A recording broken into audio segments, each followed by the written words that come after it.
भुवनेश्वर बालिअंता भिड़ हत्याकांड घटना सौम्यरंजन साहू मृत्यु को नहीं दिन को दिन अभियोग बढ़िबारे लगुच सौम्यरंजन को न्याय देवाई एथर परिवार लोके सीधा सड़क राजरास्ता को ओह्लाई लोयर पीएमजी रे से माने प्रतिवाद करने सहित सौम्य को न्याय दाबी करिसेंती।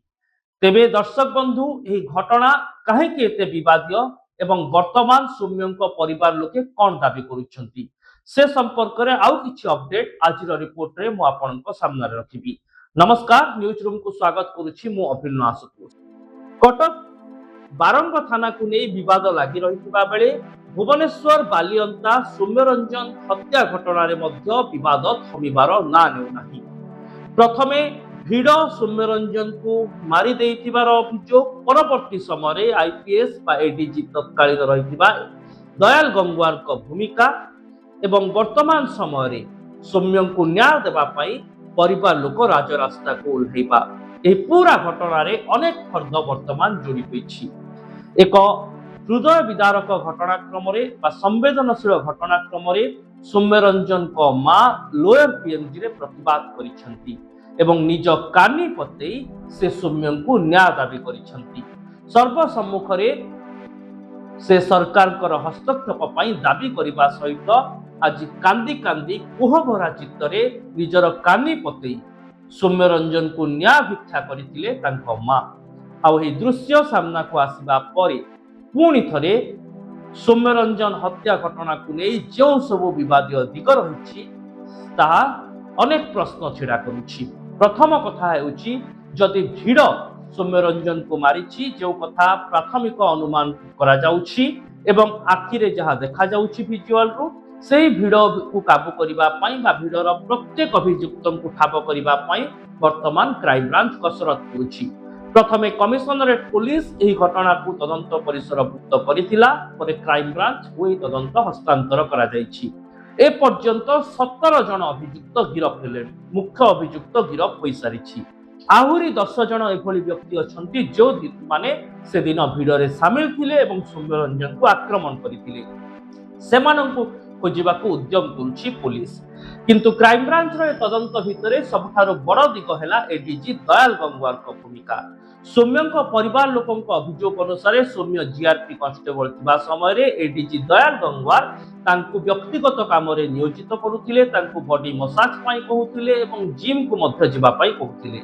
आ कोनोसी कारणरु दयाल गंगवार एवं सौम्यरंजन को भितरे मतांतर हेबा परे सौम्यरंजन को दरमा कुआडे बंद करि देथिले दयाल गंगवार।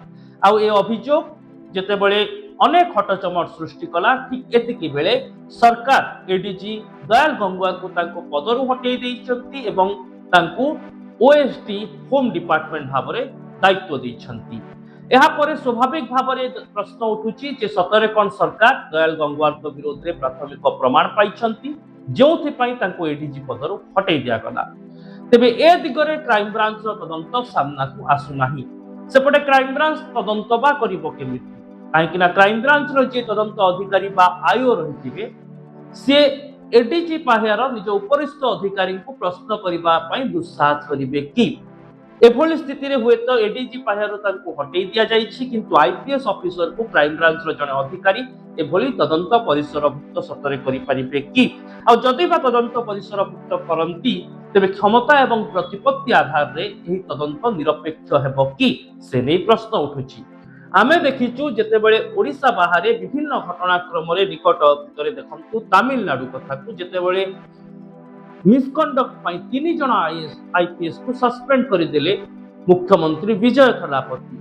ठीक सेमिति शुभेंदु अधिकारी मध्य आर्चिकर घटना रे वेस्ट बेंगल रो आईपीएस अधिकारी मानन को सस्पेंड कले किंतु एभली काहेकि आम ओडिशा सरकार करू नाहंती। जेतेबेले गोटे भिड़ सौम्यरंजन को हत्या करिथिबा जणा पडुछि आउ हत्याकांड पछरे परोक्ष बा प्रत्यक्ष भाव एडीजी दयाल गंगवार का ना सामना को आसुछि। तेणु वर्तमान पर्यंत ओडिशा सरकार केवल तांकु दायित्व हटै दैछंती बा बदली करि दैछंती। सेपटे ही बदली प्रकृत रे तांकु पुरस्कार स्वरूप दिया जाइछि बा जेहेतु से एडीजी पाहियारे थिबा बेले विवादी होइतिले तांकु रक्षा करिबा पई तांकु क्लीन चिट देबा पई ए बदली होइछि ना सतरे तांकु पदरु हटाई निरपेक्ष तदंत पई राज्य सरकार बाट खोली से नहीं प्रश्न छिड़ा कर आज सौम्य परिवार किंतु से जहाँ होना कहीं दर्शक बंधु जमी राजरास्तार सौम्य माँ कानी पते पुओ न्याय भिक्षा कर परिवार लोके राजरास्तार प्रतिवाद कर संवेदनशील दृश्य देखिले मने हेउछि एबे भी सौम्य न्याय पाई नाहंती आहुरी 10 जन फेरार अछंती आ सबुठारु विवादीय रहितिबा आईपीएस बा तत्कालीन एडीजी दयाल गंगवार को तदंत सापेक्ष करा जाउ नाही ए दिगरे प्रकृत रे राज्य सरकार कोनसी आखिदृश्य पदक्षेप नेबे कि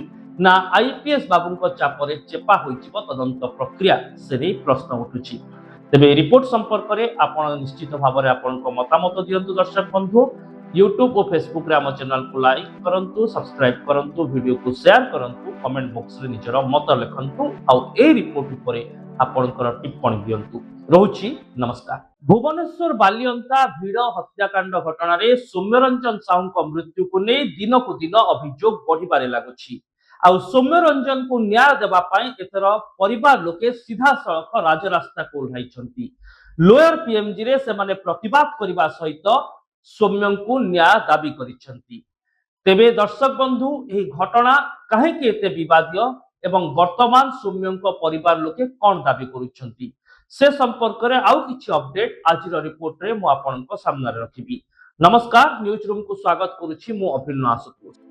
कटक बारंग थाना को नहीं विवाद लगी रही बेले भुवनेश्वर बालियंता सौम्यरंजन हत्या घटना रे मध्य विवाद थमिबार ना नेउना प्रथमे भिड़ सौम्यरंजन को मारी देइथिबार अभियोग परवर्ती समय आईपीएस बा एडीजी तत्कालीन रहिथिबा दयाल गंगवार को भूमिका एवं वर्तमान समय सौम्य को न्याय देवा परिवार लोक राजरास्ता को ओह्लैबा पूरा घटना रे अनेक फर्द वर्तमान जोड़ी होइछि। एक हृदय विदारक घटनाक्रम संवेदनशील घटनाक्रम सौम्यरंजन को माँ लोयर पीएमजी रे प्रतिवाद करिछंती एवं निज कानी पते से सौम्य को न्याय दाबी करिछंती सर्वसम्मुख से सरकार हस्तक्षेप दाबी करने सहित आज कांदी कांदी कोह भरा चित्तरे निजर कानी पते सौम्यरंजन को न्याय भिक्षा करथिले तांको माँ आउ एही दृश्य सामना को आसीबा परे पुणी थरे सौम्यरंजन हत्या घटना को नहीं जो सब विवादीय दिग रही ताहा अनेक प्रश्न छिड़ा करुछि। प्रथम कथा हेउछि जदि भिड़ सौम्यरंजन को मारिछि जो कथा प्राथमिक अनुमान करा जाउछि एवं आखिरे जहाँ देखा जाउछि विजुअल रु से भिड़ को काबू करने भिड़र प्रत्येक अभियुक्त को ठाब करने वर्तमान क्राइम ब्रांच कसरत करुछि। प्रथमे कमिशनरेट पुलिस यही घटना को तदंत परिसरभुक्त करथिला परे क्राइम ब्रांच वही तदंत हस्तांतर करा जायछि।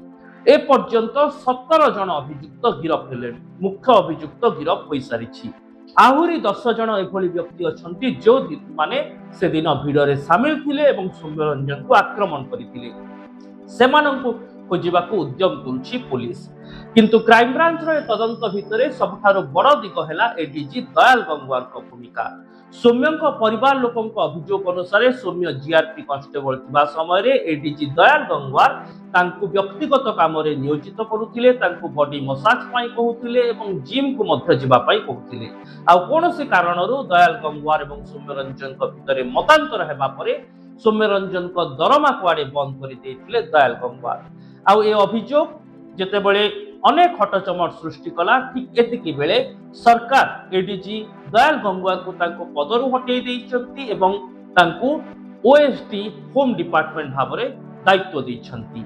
एहा परे स्वाभाविक भाबरे प्रश्न उठुची जे सतरे कोन सरकार दयाल गंगवार को विरोध रे प्राथमिक प्रमाण पाइछंती जोथि पई तांको एडीजी पदरु हटेई दिया गला तेबे ए दिगरे क्राइम ब्रांच रो तदंत सामना को आसु नाही सेपटे क्राइम ब्रांच तदंत बा करिवो केमिति काहेकि ना क्राइम ब्रांच रो जे तदंत अधिकारी बा आईओ रहिथिबे से एडीजी पाहियार निज उपरिस्थ अधिकारी को प्रश्न करबा पई दुस्साहस करिवे कि एभली स्थिति रे हुए तो एडीजी पाहियार तांको हटेई दिया जाइछि किंतु आईपीएस ऑफिसर को क्राइम ब्रांच रो जने अधिकारी एभली तदंत परिसरभुक्त सतरे करि परिबे कि आ जदि बा तदंत परिसरभुक्त करंती तेबे क्षमता एवं प्रतिपत्ति आधार रे एही तदंत निरपेक्ष हेबो कि से नै प्रश्न उठुछि।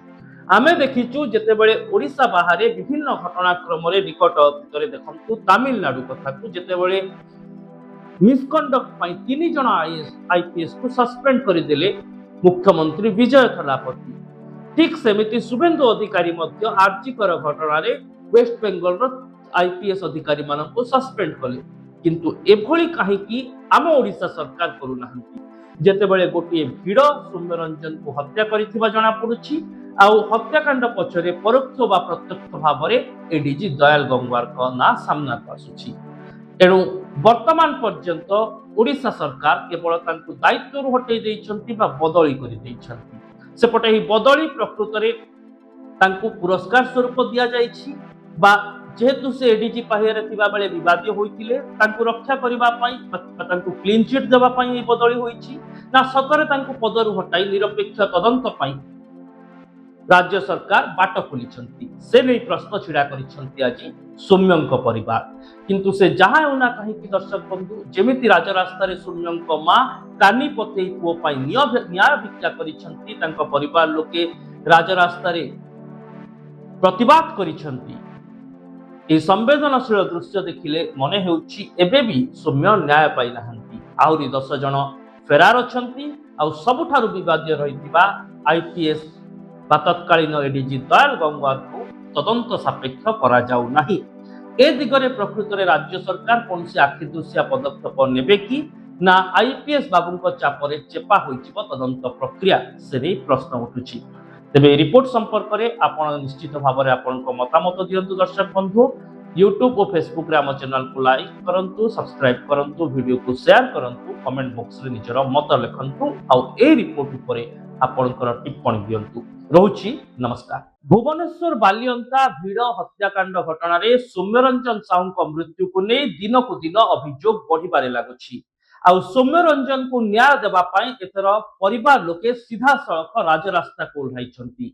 लोअर पीएमजी रे से माने प्रतिवाद करिबा सहित सौम्य को न्याय दाबी करिछंती। तेबे दर्शक बंधु एही घटना काहे के एते विवादित एवं वर्तमान सौम्य परिवार लोके कोन दाबी करुछंती से संपर्क में आउ किछि अपडेट आज रिपोर्ट रे मु आपनक सामने रखिबी। नमस्कार, न्यूज रूम को स्वागत करुछि मु अभिनव आशुतोष। कटक बारंग थाना को नहीं विवाद लगी रही बेले भुवनेश्वर बालियंता सौम्यरंजन हत्या घटना रे मध्य विवाद थमिबार ना नेउनाही। प्रथमे भिड़ सौम्यरंजन को मारी देइथिबार अभियोग, परवर्ती समय आईपीएस बा एडीजी तत्कालीन रहिथिबा दयाल गंगवार को भूमिका एवं वर्तमान समय सौम्य को न्याय देबा पाई परिवार लोक राजरास्ता को ओह्लैबा एही पूरा घटना रे अनेक फर्द वर्तमान जोड़ी होइछि। एक हृदय विदारक घटनाक्रम बा संवेदनशील घटनाक्रम सौम्यरंजन को मां लोअर पीएमजी रे प्रतिवाद करिसेंती एवं निज कानी पते से सौम्य को न्याय दाबी करिसेंती। सर्वसम्मुख रे से सरकार कर हस्तक्षेप पाई दाबी करिबा सहित आज कांदी कांदी कोहभरा चित्तरे निजर कानी पते सौम्यरंजन को न्याय भिक्षा करथिले तांको मां। आउ एही दृश्य सामना को आसीबा परे पुणी थरे सौम्यरंजन हत्या घटना को नहीं जो सब विवादित दिग रही ताहा अनेक प्रश्न छिड़ा करुछि। प्रथम कथा हेउछि जदि भिड़ सौम्यरंजन को मारिछि जो कथा प्राथमिक अनुमान करा जाउछि एवं आखिरे जहा देखा जाउछि विजुअल रु सेही भिड़ को काबू करिबा पई बा भिड़र प्रत्येक अभियुक्त को ठाब करिबा पई वर्तमान क्राइम ब्रांच कसरत करुछि। प्रथमे कमिशनरेट पुलिस एही घटना को तदंत परिसरभुक्त करिथिला, परे क्राइम ब्रांच ओही तदंत हस्तांतर करा जाइछि। ए पर्यंत 17 जन अभियुक्त गिरफ हेले, मुख्य अभियुक्त गिरफ होई सारिछि। आहुरी 10 जन एभली व्यक्ति अछंती जो माने से दिन भिड़रे शामिल थिले एवं सौम्यरंजन को आक्रमण करिथिले। सेमानंकु खोजिबाकू उद्यम करुछि पुलिस, किंतु क्राइम ब्रांच रे तदंत भितरे सबठारो बड़ दिग हैला एडीजी दयाल गंगवार को भूमिका। सौम्य परिवार लोकों अभियोग अनुसार सौम्य जीआरपी कांस्टेबल थिबा समय एडीजी दयाल गंगवार तांकु व्यक्तिगत काम रे नियोजित करुथिले, तांकु बॉडी मसाज पाई कहउथिले एवं जिम को मध्य जिबा पाई कहउथिले। आ कोनोसी कारणरू दयाल गंगवार एवं सौम्यरंजन को भितरे मतांतर हेबा परे सौम्यरंजन को दरमा कुआडे बंद करि देथिले दयाल गंगवार। आ ए अभियोग जेतेबेले ଅନେକ ହଟଚମଟ ସୃଷ୍ଟି କଲା। ଠିକ୍ ଏତିକି ବେଳେ ସରକାର ଏଡିଜି ଦୟାଲ ଗଙ୍ଗୁଆଙ୍କୁ ତାଙ୍କ ପଦରୁ ହଟେଇ ଦେଇଛନ୍ତି ଏବଂ ତାଙ୍କୁ ଓଏସଡି ହୋମ ଡିପାର୍ଟମେଣ୍ଟ ଭାବରେ ଦାୟିତ୍ୱ ଦେଇଛନ୍ତି। ଏହାପରେ ସ୍ୱାଭାବିକ ଭାବରେ ପ୍ରଶ୍ନ ଉଠୁଛି ଯେ ସତରେ କ'ଣ ସରକାର ଦୟାଲ ଗଙ୍ଗୁଆଙ୍କ ବିରୋଧରେ ପ୍ରାଥମିକ ପ୍ରମାଣ ପାଇଛନ୍ତି ଯେଉଁଥିପାଇଁ ତାଙ୍କୁ ଏଡିଜି ପଦରୁ ହଟେଇ ଦିଆଗଲା। ତେବେ ଏ ଦିଗରେ କ୍ରାଇମବ୍ରାଞ୍ଚର ତଦନ୍ତ ସାମ୍ନାକୁ ଆସୁନାହିଁ। ସେପଟେ କ୍ରାଇମବ୍ରାଞ୍ଚ ତଦନ୍ତ ବା କରିବ କେମିତି? କାହିଁକି ନା କ୍ରାଇମବ୍ରାଞ୍ଚର ଯିଏ ତଦନ୍ତ ଅଧିକାରୀ ବା ଆଇଓ ରହିଥିବେ ସିଏ ଏଡିଜି ପାହ୍ୟାର ନିଜ ଉପରିସ୍ଥ ଅଧିକାରୀଙ୍କୁ ପ୍ରଶ୍ନ କରିବା ପାଇଁ ଦୁଃସାହସ କରିବେ କି? ଏଭଳି ସ୍ଥିତିରେ ହୁଏତ ଏଡିଜି ପାହ୍ୟାରୁ ତାଙ୍କୁ ହଟେଇ ଦିଆଯାଇଛି କିନ୍ତୁ ଆଇପିଏସ୍ ଅଫିସରକୁ କ୍ରାଇମବ୍ରାଞ୍ଚର ଜଣେ ଅଧିକାରୀ ଏଭଳି ତଦନ୍ତ ପରିସରଭୁକ୍ତ ସତରେ କରିପାରିବେ କି? ଆଉ ଯଦି ବା ତଦନ୍ତ ପରିସରଭୁକ୍ତ କରନ୍ତି ତେବେ କ୍ଷମତା ଏବଂ ପ୍ରତିପତ୍ତି ଆଧାରରେ ଏହି ତଦନ୍ତ ନିରପେକ୍ଷ ହେବ କି? ସେ ନେଇ ପ୍ରଶ୍ନ ଉଠୁଛି। ଆମେ ଦେଖିଛୁ ଯେତେବେଳେ ଓଡ଼ିଶା ବାହାରେ ବିଭିନ୍ନ ଘଟଣାକ୍ରମରେ ନିକଟ ଅତୀତରେ ଦେଖନ୍ତୁ ତାମିଲନାଡୁ କଥାକୁ ଯେତେବେଳେ ମିସକଣ୍ଡକ୍ଟ ପାଇଁ 3 ଜଣ ଆଇପିଏସ୍ କୁ ସସ୍ପେଣ୍ଡ କରିଦେଲେ ମୁଖ୍ୟମନ୍ତ୍ରୀ ବିଜୟ ଥଲାପତି। ଠିକ୍ ସେମିତି ଶୁଭେନ୍ଦୁ ଅଧିକାରୀ ମଧ୍ୟ ଆର୍ଜିକର ଘଟଣାରେ ୱେଷ୍ଟବେଙ୍ଗଲର ଆଇପିଏସ୍ ଅଧିକାରୀମାନଙ୍କୁ ସସ୍ପେଣ୍ଡ କଲେ। କିନ୍ତୁ ଏଭଳି କାହିଁକି ଆମ ଓଡ଼ିଶା ସରକାର କରୁନାହାନ୍ତି?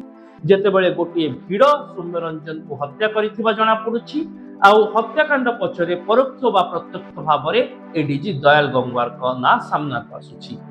ତେଣୁ ବର୍ତ୍ତମାନ ପର୍ଯ୍ୟନ୍ତ ଓଡ଼ିଶା ସରକାର କେବଳ ତାଙ୍କୁ ଦାୟିତ୍ୱରୁ ହଟେଇ ଦେଇଛନ୍ତି ବା ବଦଳି କରିଦେଇଛନ୍ତି। ସେପଟେ ଏହି ବଦଳି ପ୍ରକୃତରେ ତାଙ୍କୁ ପୁରସ୍କାର ସ୍ୱରୂପ ଦିଆଯାଇଛି ବା ଯେହେତୁ ସେ ଏଡିଜି ପାହ୍ୟାରେ ଥିବା ବେଳେ ବିବାଦୀୟ ହୋଇଥିଲେ ତାଙ୍କୁ ରକ୍ଷା କରିବା ପାଇଁ ବା ତାଙ୍କୁ କ୍ଲିନ୍ ଚିଟ୍ ଦେବା ପାଇଁ ଏହି ବଦଳି ହୋଇଛି ନା ସତରେ ତାଙ୍କୁ ପଦରୁ ହଟାଇ ନିରପେକ୍ଷ ତଦନ୍ତ ପାଇଁ ରାଜ୍ୟ ସରକାର ବାଟ ଖୋଲିଛନ୍ତି? ସେ ନେଇ ପ୍ରଶ୍ନ ଛିଡ଼ା କରିଛନ୍ତି ଆଜି ସୌମ୍ୟଙ୍କ ପରିବାର। କିନ୍ତୁ ସେ ଯାହା ହେଉନା କାହିଁକି ଦର୍ଶକ ବନ୍ଧୁ, ଯେମିତି ରାଜରାସ୍ତାରେ ସୌମ୍ୟଙ୍କ ମା କାନି ପତେଇ ପୁଅ ପାଇଁ ନ୍ୟାୟ ଭିକ୍ଷା କରିଛନ୍ତି, ତାଙ୍କ ପରିବାର ଲୋକେ ରାଜରାସ୍ତାରେ ପ୍ରତିବାଦ କରିଛନ୍ତି। ଏହି ସମ୍ବେଦନଶୀଳ ଦୃଶ୍ୟ ଦେଖିଲେ ମନେ ହେଉଛି ଏବେ ବି ସୌମ୍ୟ ନ୍ୟାୟ ପାଇନାହାନ୍ତି। ଆହୁରି 10 ଜଣ ଫେରାର ଅଛନ୍ତି ଆଉ ସବୁଠାରୁ ବିବାଦୀୟ ରହିଥିବା ଆଇପିଏସ୍ ବା ତତ୍କାଳୀନ ଏଡିଜି ଦୟାଲ ଗଙ୍ଗୁଆରଙ୍କୁ ତଦନ୍ତ ସାପେକ୍ଷ କରାଯାଉ ନାହିଁ। ଏ ଦିଗରେ ପ୍ରକୃତରେ ରାଜ୍ୟ ସରକାର କୌଣସି ଆଖିଦୃଶିଆ ପଦକ୍ଷେପ ନେବେ କି ନା ଆଇପିଏସ୍ ବାବୁଙ୍କ ଚାପରେ ଚେପା ହୋଇଯିବ ତଦନ୍ତ ପ୍ରକ୍ରିୟା? ସେ ନେଇ ପ୍ରଶ୍ନ ଉଠୁଛି। ତେବେ ଏହି ରିପୋର୍ଟ ସମ୍ପର୍କରେ ଆପଣ ନିଶ୍ଚିତ ଭାବରେ ଆପଣଙ୍କ ମତାମତ ଦିଅନ୍ତୁ ଦର୍ଶକ ବନ୍ଧୁ। ୟୁଟ୍ୟୁବ ଓ ଫେସବୁକରେ ଆମ ଚ୍ୟାନେଲକୁ ଲାଇକ୍ କରନ୍ତୁ, ସବସ୍କ୍ରାଇବ୍ କରନ୍ତୁ, ଭିଡ଼ିଓକୁ ସେୟାର କରନ୍ତୁ, କମେଣ୍ଟ ବକ୍ସରେ ନିଜର ମତ ଲେଖନ୍ତୁ ଆଉ ଏହି ରିପୋର୍ଟ ଉପରେ ଆପଣଙ୍କର ଟିପ୍ପଣୀ ଦିଅନ୍ତୁ। ରହୁଛି, ନମସ୍କାର। ଭୁବନେଶ୍ୱର ବାଲିଅନ୍ତା ଭିଡ଼ ହତ୍ୟାକାଣ୍ଡ ଘଟଣାରେ ସୌମ୍ୟରଞ୍ଜନ ସାହୁଙ୍କ ମୃତ୍ୟୁକୁ ନେଇ ଦିନକୁ ଦିନ ଅଭିଯୋଗ ବଢ଼ିବାରେ ଲାଗୁଛି। ଆଉ ସୌମ୍ୟରଞ୍ଜନକୁ ନ୍ୟାୟ ଦେବା ପାଇଁ ଏଥର ପରିବାର ଲୋକେ ସିଧାସଳଖ ରାଜରାସ୍ତାକୁ ଓହ୍ଲାଇଛନ୍ତି। ଲୋୟର ପିଏମଜିରେ ସେମାନେ ପ୍ରତିବାଦ କରିବା ସହିତ ସୌମ୍ୟଙ୍କୁ ନ୍ୟାୟ ଦାବି କରିଛନ୍ତି। ତେବେ ଦର୍ଶକ ବନ୍ଧୁ, ଏହି ଘଟଣା କାହିଁକି ଏତେ ବିବାଦୀୟ ଏବଂ ବର୍ତ୍ତମାନ ସୌମ୍ୟଙ୍କ ପରିବାର ଲୋକେ କ'ଣ ଦାବି କରୁଛନ୍ତି ସେ ସମ୍ପର୍କରେ ଆଉ କିଛି ଅପଡେଟ୍ ଆଜିର ରିପୋର୍ଟରେ ମୁଁ ଆପଣଙ୍କ ସାମ୍ନାରେ ରଖିବି। ନମସ୍କାର, ନ୍ୟୁଜ ରୁମକୁ ସ୍ୱାଗତ କରୁଛି ମୁଁ ଅଭିନ୍ନ ଆଶୁତୋଷ। କଟକ ବାରଙ୍ଗ ଥାନାକୁ ନେଇ ବିବାଦ ଲାଗି ରହିଥିବା ବେଳେ ଭୁବନେଶ୍ୱର ବାଲିଅନ୍ତା ସୌମ୍ୟରଞ୍ଜନ ହତ୍ୟା ଘଟଣାରେ ମଧ୍ୟ ବିବାଦ ଥମିବାର ନାଁ ନେଉନାହିଁ। ପ୍ରଥମେ ଭିଡ଼ ସୌମ୍ୟରଞ୍ଜନକୁ ମାରି ଦେଇଥିବାର ଅଭିଯୋଗ, ପରବର୍ତ୍ତୀ ସମୟରେ ଆଇପିଏସ୍ ବା ଏଡିଜି ତତ୍କାଳୀନ ରହିଥିବା ଦୟାଲ ଗଙ୍ଗୁଆରଙ୍କ ଭୂମିକା ଏବଂ ବର୍ତ୍ତମାନ ସମୟରେ ସୌମ୍ୟଙ୍କୁ ନ୍ୟାୟ ଦେବା ପାଇଁ ପରିବାର ଲୋକ ରାଜରାସ୍ତାକୁ ଓହ୍ଲାଇବା, ଏହି ପୁରା ଘଟଣାରେ ଅନେକ ଫର୍ଦ୍ଦ ବର୍ତ୍ତମାନ ଯୋଡ଼ି ହୋଇଛି। ଏକ ହୃଦୟ ବିଦାରକ ଘଟଣାକ୍ରମରେ ବା ସମ୍ବେଦନଶୀଳ ଘଟଣାକ୍ରମରେ ସୌମ୍ୟରଞ୍ଜନଙ୍କ ମା ଲୋୟର ପିଏମଜିରେ ପ୍ରତିବାଦ କରିଛନ୍ତି ଏବଂ ନିଜ କାନି ପତେଇ ସେ ସୌମ୍ୟଙ୍କୁ ନ୍ୟାୟ ଦାବି କରିଛନ୍ତି। ସର୍ବସମ୍ମୁଖରେ ସେ ସରକାରଙ୍କର ହସ୍ତକ୍ଷେପ ପାଇଁ ଦାବି କରିବା ସହିତ ଆଜି କାନ୍ଦି କାନ୍ଦି କୋହଭରା ଚିତ୍ତରେ ନିଜର କାନି ପତେଇ ସୌମ୍ୟରଞ୍ଜନକୁ ନ୍ୟାୟ ଭିକ୍ଷା କରିଥିଲେ ତାଙ୍କ ମା। ଆଉ ଏହି ଦୃଶ୍ୟ ସାମ୍ନାକୁ ଆସିବା ପରେ ପୁଣି ଥରେ ସୌମ୍ୟରଞ୍ଜନ ହତ୍ୟା ଘଟଣାକୁ ନେଇ ଯେଉଁ ସବୁ ବିବାଦୀୟ ଦିଗ ରହିଛି ତାହା ଅନେକ ପ୍ରଶ୍ନ ଛିଡ଼ା କରୁଛି। ପ୍ରଥମ କଥା ହେଉଛି, ଯଦି ଭିଡ଼ ସୌମ୍ୟରଞ୍ଜନକୁ ମାରିଛି, ଯେଉଁ କଥା ପ୍ରାଥମିକ ଅନୁମାନ କରାଯାଉଛି ଏବଂ ଆଖିରେ ଯାହା ଦେଖାଯାଉଛି ଭିଜୁଆଲରୁ, सेही भिड़ को काबू करबा पई बा भिड़र प्रत्येक अभियुक्तों को ठाब करबा पई वर्तमान क्राइम ब्रांच कसरत करुछि। प्रथमे कमिशनरेट पुलिस एही घटना को तदंत परिसरभुक्त करिथिला, परे क्राइम ब्रांच ओही तदंत हस्तांतर करा जायछि। ए पर्यंत 17 जन अभियुक्त गिरफ हेले, मुख्य अभियुक्त गिरफ होई सारिछि। आहुरी 10 जन एभली व्यक्ति अछंती जो माने से दिन भिड़रे शामिल थिले एवं सौम्यरंजन को आक्रमण करिथिले। सेमानंकु खोजिबाकू उद्यम करुछि पुलिस। किंतु क्राइम ब्रांच रे तदंत भितरे सबठारो बड़ दिग हेला एडीजी दयाल गंगवार को भूमिका।